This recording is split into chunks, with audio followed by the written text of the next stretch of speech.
If you or someone you know has diabetes, you may have built up an extra supply of test strips and lancets. That's where we come in. We'll buy the supplies that you don't need and resell them to those in need to prevent waste. Help us make diabetes management more affordable. Visit us at teststripswithaz.com.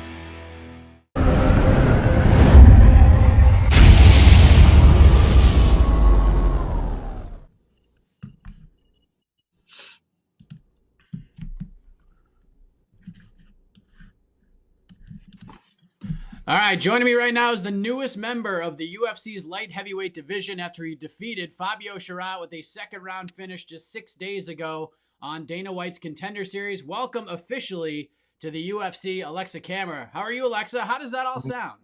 I'm good. It sounds amazing, man. It sounds amazing. I'm happy about it. I couldn't ask for anything more.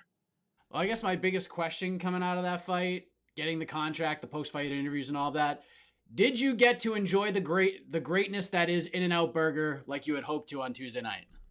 I did not actually. I went to my coach has a friend in Vegas. He owns a restaurant and they have this 1 pound burger. It's massive.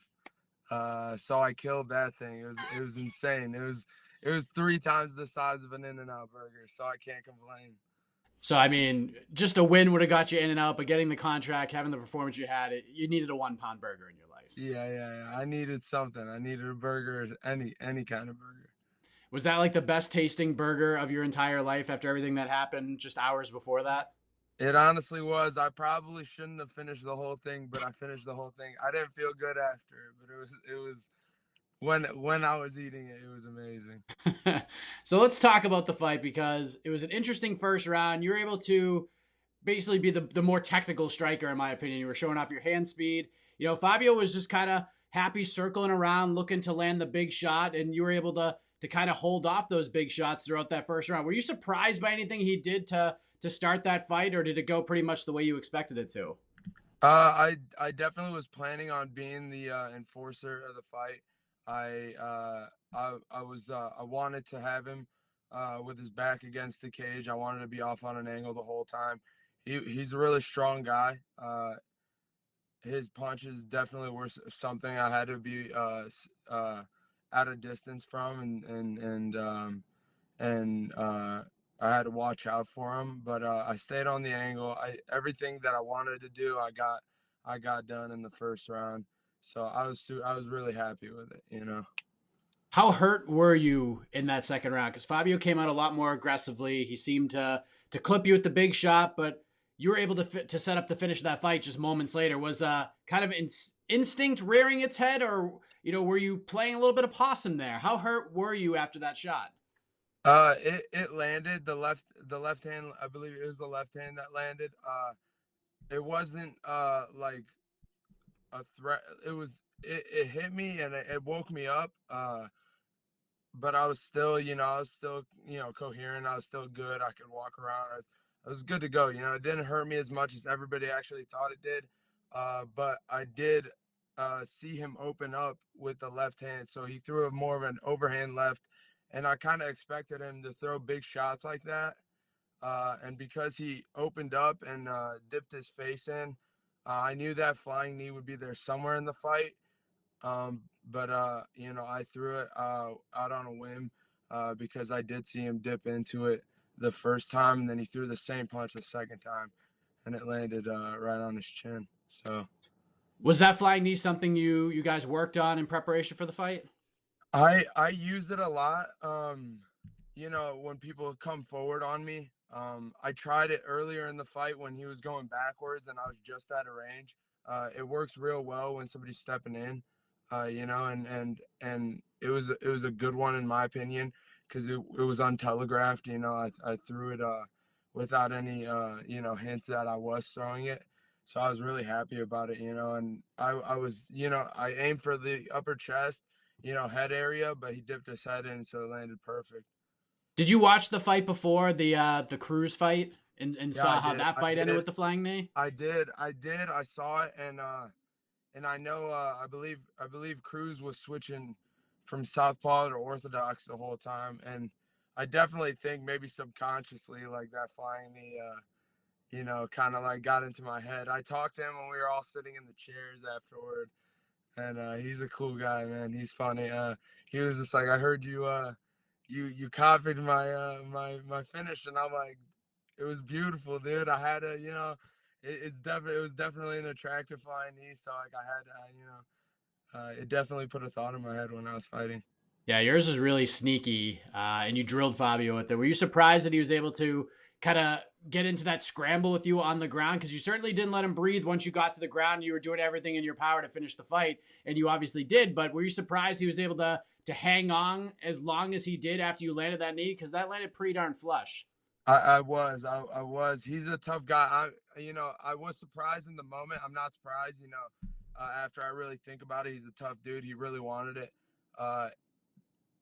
And I kind of got like over excited, I guess like everything put together, the Contender series, I just clipped him with a damn near almost finished him with a flying knee right there, and just the thought of finishing it right then and there kind of got me head over heels, so I kind of like ran in real excited. But yeah, he's a tough guy. I when I had my hand around him, I even felt him going for a submission, and I switched sides and started striking on the other side. So, he might have been like, he was probably really hurt, but like hats off to him, because like he never really stopped trying to recover. It's unbelievable. Yeah, it was a great performance, and obviously we talked about Cruz's before that, and Dana essentially gave him a contract on the spot. After you finished your fight with Fabio, were you confident heading back there that you were gonna walk out of there with the UFC contract, or did you think like, I'm not sure, my knee wasn't maybe not as devastating as his at the time? Like, what were you thinking when you were heading to the back? I definitely, I knew I had a high chance. I don't count my chips before I have them, I guess you could say. So I knew there was a possibility that maybe he wouldn't give it, But I knew it was an exciting fight. I am a light heavyweight. I don't think a lot of light heavyweights fight like that. So in that case, I feel like he was impressed by it, and I was pretty confident going into the back.